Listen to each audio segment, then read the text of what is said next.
कृष्ण ने दुष्टों को भी अपनी गलती सुधारने का मौका दिया, क्योंकि वो किसी मनुष्य को नहीं, उसके अंदर के बुराई को मारना चाहते थे।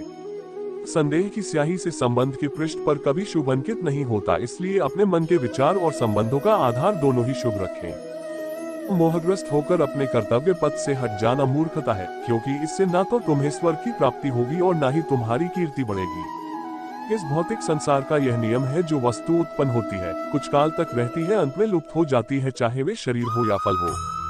यदि कोई व्यक्ति प्रेम से, भक्ति से पुष्प, फल, जल भी मुझ पर चढ़ा दे तो उसी भाव से उसे स्वीकार करता हूँ, वह मेरा प्रिय भक्त होता है। उससे मत डरो, जो वास्तविक नहीं है, ना कभी था ना कभी होगा। जो वास्तविक है वो हमेशा था और उसे कभी नष्ट नहीं किया जा सकता। जीवन में आधे दुख इस कारण जन्म लेते हैं क्योंकि हमारी आशाएं बड़ी होती है। इन आशाओं का त्याग करके देखो, जीवन में सुख ही सुख है।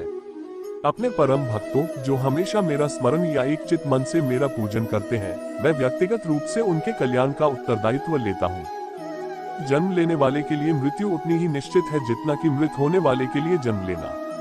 इसलिए जो अपरिहार्य है उस पर शोक मत करो। श्री कृष्ण ने कहा है, अगर तुम्हें किसी ने दुखी किया है तो बुरा मत मानना। लोग उसी पेड़ पर पत्थर मारते हैं जिस पेड़ पर ज्यादा मीठे फल होते हैं।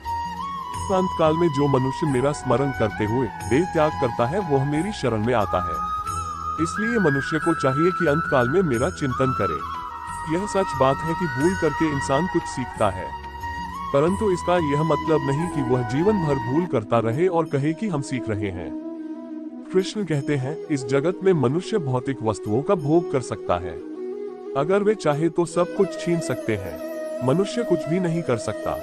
स्वार्थ से रिश्ते बनाने की कितनी भी कोशिश करे, वो कभी नहीं बनते हैं।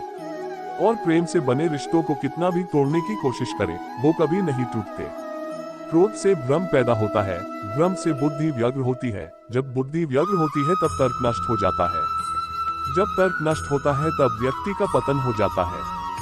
आत्मा न तो जन्म लेती है, न कभी मरती है और न ही इसे कभी जलाया जा सकता है, न ही पानी से गीला किया जा सकता है। आत्मा अमर और अविनाशी है। अगर व्यक्ति शिक्षा से पहले संस्कार, व्यापार से पहले व्यवहार और भगवान से पहले माता पिता को पहचान ले तो जिंदगी में कभी कोई कठिनाई नहीं आएगी। विषयों का चिंतन करने से विषयों की आसक्ति होती है, आसक्ति से इच्छा उत्पन्न होती है और इच्छा से क्रोध होता है, क्रोध से सम्मोहन और अविवेक उत्पन्न होता है। कृष्ण कहते हैं, जैसे प्राणी अपने पुराने कपड़ों उतार कर फेंक देता है, नए को धारण करता है, उसी प्रकार यह आत्मा पुराने शरीर से त्याग करके नया शरीर प्राप्त करती है।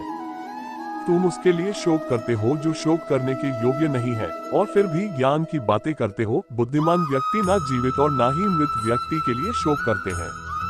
मन की गतिविधियों, होश, श्वास और भावनाओं के माध्यम से भगवान की शक्ति सदा तुम्हारे साथ है और लगातार तुम्हें बस एक साधन की तरह प्रयोग कर सभी कार्य कर रही है। हर किसी के अंदर अपनी ताकत और अपनी कमजोरी होती है। मछली जंगल में नहीं दौड़ सकती और शेर पानी में राजा नहीं बन सकता, इसलिए अहमियत सभी को देनी चाहिए। धर्म युद्ध में कोई भी व्यक्ति निष्पक्ष नहीं रह सकता है। धर्म युद्ध में जो व्यक्ति धर्म के साथ नहीं खड़ा है, इसका मतलब है वह अधर्म का साथ दे रहा है, वह अधर्म के साथ खड़ा है। अगर कोई मनुष्य हमारे साथ बुरा कर रहा है तो उसे करने दो, यह उसका कर्म है और समय उसके कर्म का फल उसे जरूर देगा। लेकिन हमें कभी भी किसी के साथ बुरा नहीं करना चाहिए, क्योंकि यही हमारा धर्म है।